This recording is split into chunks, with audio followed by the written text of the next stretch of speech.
Hello, ladies and gentlemen. Josh, Sam, and anyone else who's watching, welcome back to Lviv and Let Die. We're here again, another February day where we take on a Champions League round of 16, that's right. Game today we have Valencia.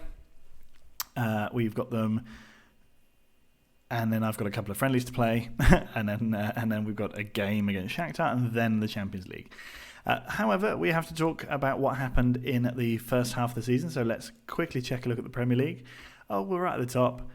Oh, we've made a loss. We did the losing, and we did it against Krim Teplice, the team who I can't say the name of and who are newly promoted, are the first team to beat us domestically since 2017. It's ridiculous. It's uncalled for. We lost 2-0 to them. If you look at our fixtures, we were on a ridiculous run in the Premier League, not conceding a single goal. We continue to win even through the Champions League, which we'll talk about, even through the Ukrainian Cup, which I guess we'll talk about, even through the Premier League and the Champions League again, and then we lose at home to Krim Teplice. We hadn't conceded a single goal in the league, and then we lose 2-0 at home to Krim Teplice. It's ridiculous. The first goal was a deflection. So the keeper came out. It was one-on-one, but a defender came and sort of cut in his shot, and it deflected off the defender and in. And then the last one was that second goal in the 89th minute was a free kick. Direct free kick into the top corner. Ridiculous. Nevertheless, we've continued up our good form in the Premier League. Every other game has been a win. In terms of Champions League action, we finished second in our group, just about. It was a very competitive group. We had Atletico, Napoli, and Slovan Bratislava.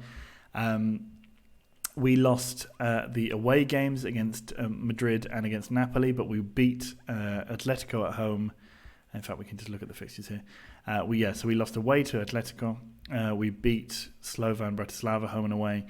We then beat Napoli at home before losing 1-0 away to Napoli, and then beating Atletico at home and Slovan away, putting us through second in the group, thanks entirely to a Atletico win over Napoli. Otherwise, we would have been in the Europa League at this point. In terms of the Ukrainian Cup, we had fairly routine wins over Poltava and Zirka Kirovgrad in the third round. And now that means that we will, in 2 months' time, play Odessa in the quarterfinal. There's maybe a little bit more interesting in terms of other teams potentially being in the final with us if we get that far. Dynamo, obviously a big club, Dnipro and Metalist, but there's also the opportunity for these littler clubs to get through as well, and obviously Odessa, I suppose.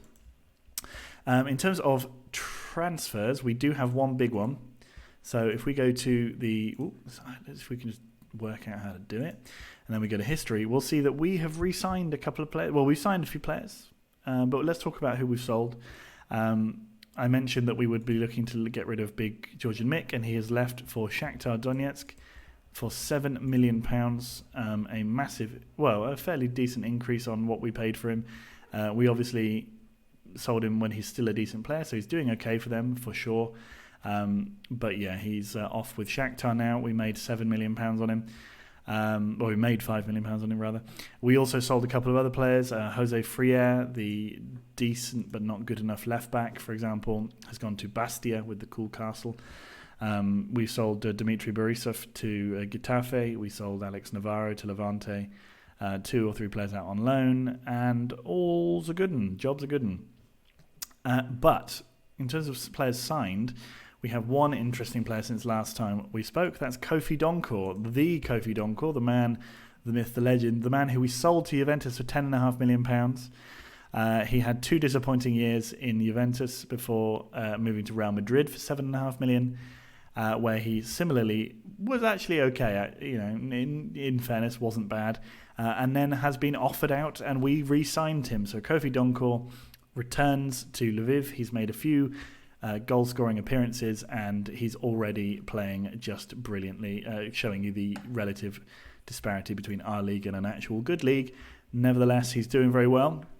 We've also signed a few other players who will be in and around the first team in the next 10 to 15 years, 3 to 5 years. Egbert Van Loon, Eric Meyer, Alon Ababanel and Nati Hazan. Eric Meyer is the reason that we sold big Georgian Mick. He's come in on a 2-year loan deal from Liverpool. He's a very good centre-back already. We've got an option to buy him for £30 million. Hopefully we won't have to exercise that. What we'll do is, intentions at least, is we'll let him return. He should by that point like the club, and then we'll try and buy him. He already likes me. And then we'll try and buy him off them for not as much money. But yeah, so we signed him for a 500k loan deal. He actually played last year on loan at Karpaty, so he's already a fan of the city. But yeah, he's a good signing. And so hopefully we'll be able to get him permanently if he develops as well as he could do. If not, we've had him for 2 years and that's fine. Excuse me, little burp. A bit of fun is the last pre-season friendly that we had, or mid-season friendly, was against Shakhtar. We won 5-1. But there's apparently an international break in this week. So all of our first team were away. So this team was entirely comprised of youth team members. So if we just look quickly, the goalkeeper was in fact he wasn't even playing. Who do we have in goal? Is this guy here, Mikhailovic, who is a striker, and he only conceded one. We're going to remove him from his position there, and in the first team we're going to bring in Marek Seaman. In terms of defence, we similarly had everybody who was young playing. Osmani has been playing a few games this season, doing quite well, but not quite there yet, I think. Let's bring in... Who else have we got? Alexiev on the bench. We want Musa Kurt, of course, and probably, where's my boy? Topalovic. Eric Meyer's injured, so we won't bring him on. We'll bring in Dmitry Bedani instead. Up front, we will obviously lose all of these players and start with Ivan Merino. And let's go with Haris Planinsek with Wolfgang Klein on the bench because Sadalov is coming back from injury. And then we have the midfield here, which needs to be fixed. We're going to play Kofi Donkor. It seems that Determined Henry is suspended. Croatian Komi will take his spot in midfield, of course. Excuse me a second.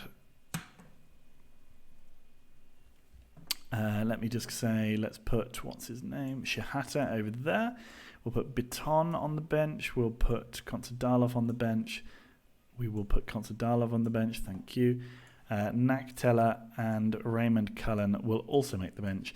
That's the squad we're going to play against Valencia. The first game is, I believe, at home. So, let's play him. They've got an English coach. He's a pretty legendary English coach. He's been England manager. He won everything with Man United. Whilst we were there, I think he was their manager. Whilst we were at Swindon, that is. So we've come into contact with this guy before, although this is the first time in this guise of Ben Wheatland that we take him on. As we play his Valencia side, they, I think, won the Spanish division last year. Kofi Donkor straight away has a chance, but actually Planinsek was offside before he passed it to him. Just going to open my document here. I've taken off my glasses because I'm about to spray myself with some water. Hang on. Let's all go here in the Wheatland household. Kofi Donkor crosses the ball in. Croatian Komi. But it clears for a throw. Let's just check the old Spanish league. No, they didn't. They won the league 2 years ago. Barcelona won it last year. But they're still a formidable force. And they put the ball in there, but we clear nicely. Godard, Nicola, Donkor with the ball now. Planinsek goes past his man. Lovely stuff. And he was clearly pulled back there. Thackeray in the back there. He must be an English player. Or possibly like a British player at least. Topalovic to Croatian Komi. Shahata now with the ball. Comes inside, gives it to Planinsek. You'd have thought Marino might have been called offside there, but they let him miss, which is pretty classic Football Manager. Would have been offside if it had gone in. Lorette is... Oh, my goodness. The goalkeeper... Oh, we did change him. For goodness sake, I thought for a second I didn't change him. Goalkeeper completely wrong-footed by that throw, but luckily on the line we had Villamayor. Now Planinsek running with it. Puts the ball in the middle. Marino challenged, but the ball spills out to Diaz de Rada. Keep going. Oh, lovely ball. And Planinsek. Oh, he's at the post. Oh, goodness me. He's on good form, is Planinsek this year. Ismet Kier clears, but Junior has it. Croatian Komi to Topolovic. Shahata crosses. It deflected in, but he was offside. And you'd have thought the goalkeeper might have made a save there had he not been called offside. Topalovic up to Merino. Merino to Planinsek. Tries to go past Mandra, but doesn't. It's a pretty even game. The two it's a post. The two away losses in the group stage do concern me because it shows that we're not as dominant in these games as we used to be. A couple of years ago, we would win, all but one match, or possibly all the group stage matches, even against the big teams. It strikes me that we're a little bit like real life Shakhtar Donetsk in the sort of 2005 to 2013 style, in which they would sort of pretty consistently be a maximum quarter finalist before being knocked out by someone actually good, and that sort of feels like how we are. Which is, after nearly 20 years at the club, you want to be slightly better than that. I'd like us to be consistently better than everyone else. Diaz de Rada makes a save. But it seems unlikely that that's going to be something we can feasibly achieve in the next sort of 3 or 4 years. It would take quite a long time to make us really, really top draw. Nicolas, Marty's header, but Siman makes a save. Villamayor to Shehata. Shehata's ball, early doors hit, nicely done. Junior to Croatian Komi, out to Ashkenazi. Kofi Donko turns, has a shot, but Diaz de Rada saves. Fingertip save. Donko's corner comes in. Gilmar manages to clear. Doesn't even get near one of our players, but Ashkenazi is with him and he clears the ball out for a throw-in. Nicely done. 27 minutes gone. It's been a pretty even game so far. Shehata's free kick hits the post. Villamayor now has to do a bit better than that, one would think. Gilmar clears, but it's only back to Villamayor. Croatian Komi gives it to Shehata. Shehata's great ball, but nobody was alive to it.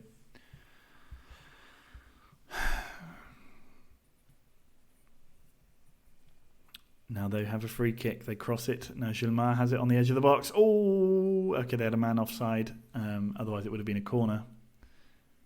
But it's okay. Free kick for Lviv. Nicolas. It's gone in. Apparently that's an own goal. I mean, how you can call that an own goal, I don't know. I think it would have gone in without his intervention. Let's just see that again. Nicolas Lecora, his shot. Maybe it wouldn't have done. So Simao puts the ball in. Seaman. Come on, let's just call him what it is. Puts the ball into his own net just before half-time. That's very frustrating. But he makes a good save to keep out Marti. Marti with the ball, puts the ball towards the back post. They smash the crossbar. Donkor clears, and we now have an opportunity to break just before half-time. Planinsek bearing down on goal. His shot saved. It falls to Merino, but his shot was deflected into the arms of the goalkeeper. It's been a good half. It's been a very even half. But we're going to have to say I expect a much better showing from you because this is really not good enough so far. We've had our chances. We need to take them now. Komi's tired. He had an injury, I think, just before the winter break, and so he hasn't really had very much chance to play football, really. One or more of our players is off, but it's okay. Merino with the ball. Merino has a shot, but Diaz de Rada saves. Who's number 25? Why are you off the pitch? It doesn't matter. Komi. Corner. Ashkenazi went for a shot, but it went well high and wide. Villamayor's looking a little bit tired. Let's take him off. Stop him getting injured. Commie's going to stay on.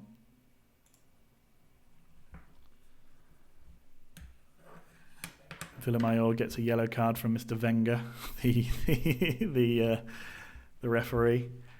It's still 1-0, but here we go. Shahata's corner. Musa Kurt's header. Oh, just over the top of the angle of the goal and post. The crossbar and post. Stupid boy. Goddard. No. Good tackle. Ooh. Marty with the ball. Oh, Christ. What a finish that is. And it's 2 away goals for them now. I mean, we're pretty much out of this already. Near Beton comes it. Fuck's sake.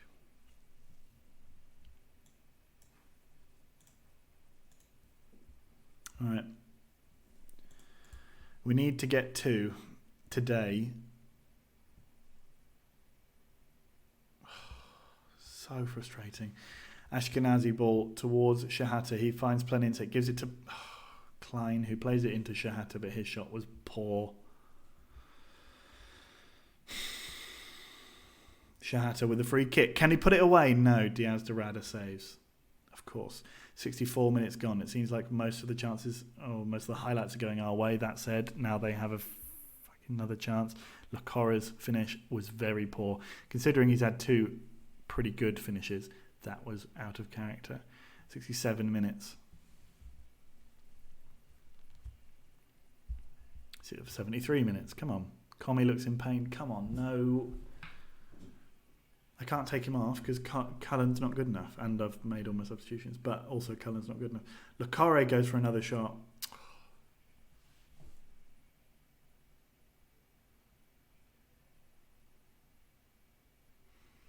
Beton's ball, beautiful ball, but nobody attacking it properly. Nobody quite anticipating the flight of the ball there. Fuck. Alexiev to Shahata. Alexiev, can he put the ball in? Can we at least get 1? No. It's cleared. Lacore has it. Musakurt probably won that in the air, but we won't get to see. 5 minutes to go. Seaman gives it to Alexiev. Alexiev to Shahata. Klein now with it as well, running on. Puts the ball in the middle. Beautiful.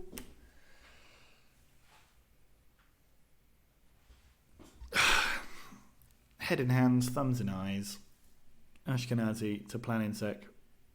Junior to Croatian Commie. He must score, and he does. Klein puts the ball home. 89 minutes. It's not enough, but it at least gives us a lifeline for the next game. 1 goal. Well, we now need to win by 2 clear goals in Valencia. Planinsek tackles. Klein has the ball. Klein advancing on goal. The ball goes out for a throw. We've got the chance here to nick an unlikely draw. Ashkenazi across. Biton and Seaman's got it. Croatian Commie scores. What a goal set up by the goalkeeper. Unbelievable scenes. Croatian Commie smashes home 2 goals in 2 minutes right at the end of the game, and it's 2-2 now, just 1 goal. Seaman takes it, turns. Croatian Commie smashes it home. Come on, Lviv. I nearly said Swindon. Oh, don't. Come on. Lacora gives it to Gilmar, gives it to Marty. Nicolas tackled. Yes, come on. Croatian Commie has it again. Junior has it now. Planinsek out to Shahata. Shahata running free on the wing. No, he doesn't, but Junior has it now. Klein turns, gives it into Planinsek. Oh! His effort, if he just connected better, he could have been a superb winner. Musa Kurt back to Seaman, who has got like a crucial assist in this game, and not from the way you'd expect. Biton now with the ball to Junior. Planinsek. Biton, nice little triangles. Biton again. Planinsek again. Biton tackled by Cloret, and now we have one last maybe chance. Alexiev gives it to Ashkenazi. Alexiev puts the ball in the middle. Junior, no. Ashkenazi puts it in. No. Biton. Oh, if it had just fallen to Planinsek. Oh, those last 10 minutes were all Lviv. We get away with a 2-2 draw, but bloody hell. Okay. Well, we're not going to play the next game in this one. There's too much of a gap. So I'll be back for the next leg. But bloody hell, so close to an upset. Now we only have to score once and win by 1 in Valencia. Something special. Everyone at the club should be proud. Commie was amazing. That was his first goal for us? No, second goal. Bloody hell. Wow. Okay, so yeah, I'll play these 2 pointless friendlies. And then we'll be back for the Shakhtar and Valencia games later on. So see you guys in the next one. Bye.